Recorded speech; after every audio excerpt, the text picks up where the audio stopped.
Wendy, always a pleasure speaking with you, and especially because you teach me a lot because Mm. of what you do. And something that's happening this weekend is something that should be taught to a lot of people. Oh, Significance is what is behind me. Can you explain what's happening, please?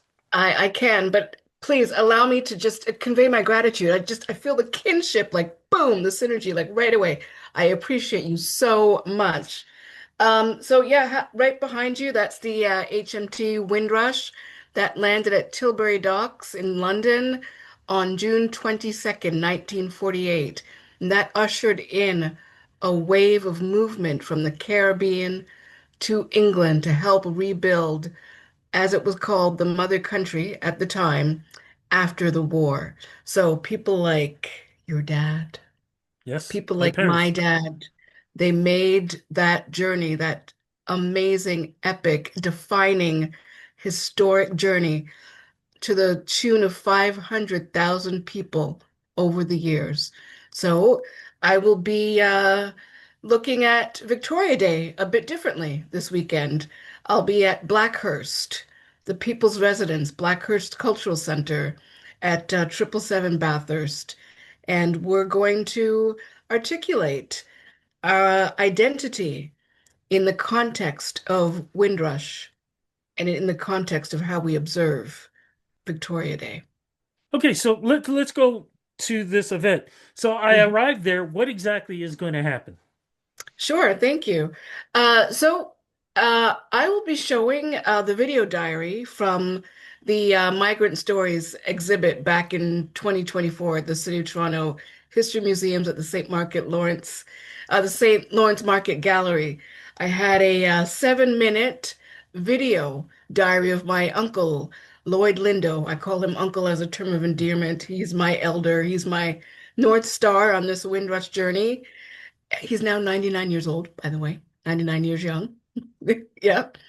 And so I will be sharing that video diary that we recorded back then, him talking about the journey that he took from Jamaica to England and eventually here to Canada. Um, and then I'm going to be talking, opening the floor to Ray Williams. Ray Williams, who co-founded the Black Opportunity Fund. Ray Williams is original Windrush generation. I didn't even know. He went to England as a little boy from Grenada. And, this youthful guy is going to be sharing what that was like for him, what that was like for him as a younger part of that original cohort that made that journey to England and then came here to Canada. What Yeah. would you say, and I already know the answer to this, would Hmm. surprise some of the younger generation now Hmm. on what these folks went through going from England, from the Caribbean to England, Hmm. and then from England to many came to Canada, some went to the US. Yeah. Yeah, exactly. And What some do you think stayed would too. surprise them?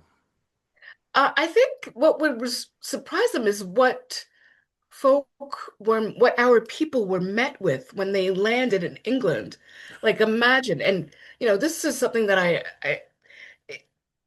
I can't imagine because my parents were younger than me, obviously, when they went to England as like young people and the pep in their step and the what have you, and coming off of those ships and looking for housing and looking for jobs and in windows of lodging there would be signs that said no blacks, no dogs, no Irish. I can't, like, my heart just breaks for what our parents would have gone through to endure that. And all of you know fortunately the folks who came first, and God bless them. But like when my dad went to England, when Uncle Lloyd went to England, they had older siblings who were already there, and the ecosystems that were set up were so crucial to survival, surviving jobs, surviving where to live, surviving the education system. All of those touch points for your defining years in life, those had to be set up really, really quickly. Let's even get even before we got to England, because everything you say is absolutely true, because I've heard this from my parents Mhm, and I've heard mhm, this from my parents' friends who I consider uncles and aunts and cousins mhm. and everything else. Let's even Mm. talk about the boat ride itself, Right? because they didn't fly on, commercial planes and being fed, food and whatever. Let's talk about this, Yeah. please. Yeah, absolutely. I mean, you can see the jubilance in the faces of these passengers. Because they were But, happy to finally get off the boat. yeah, exactly. Exactly. And actually, there's a difference between when the boat landed and when people got off the boat because they were not initially allowed to disembark, right? There were systems, the systemics, and the harm that was in place that greeted them exactly, right? Before their feet touched the ground. There were systems in place that were telling them, no, they've got to wait.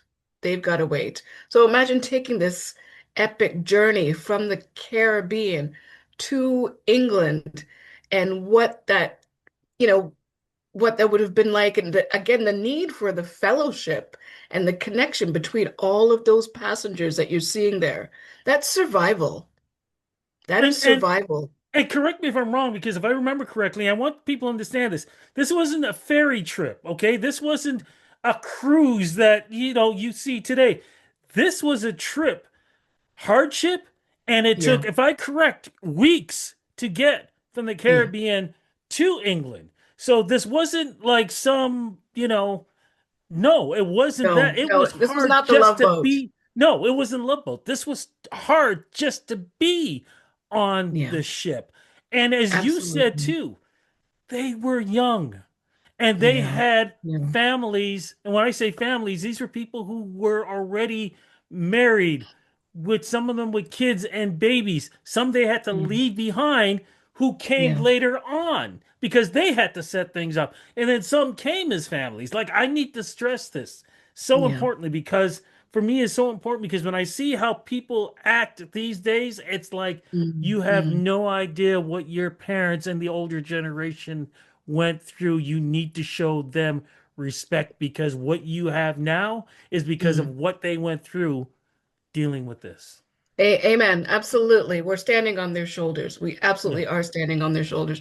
And, as I said, when you think about having to navigate like teddy boys or skinheads. And I was speaking to a fellow who Windrush descended, and he's in Toronto like in the 90s and seeing a guy who's and he had like a visceral reaction because he was triggered, right? And my parents would have had to have contended with like teddy boys. And this is all like violence.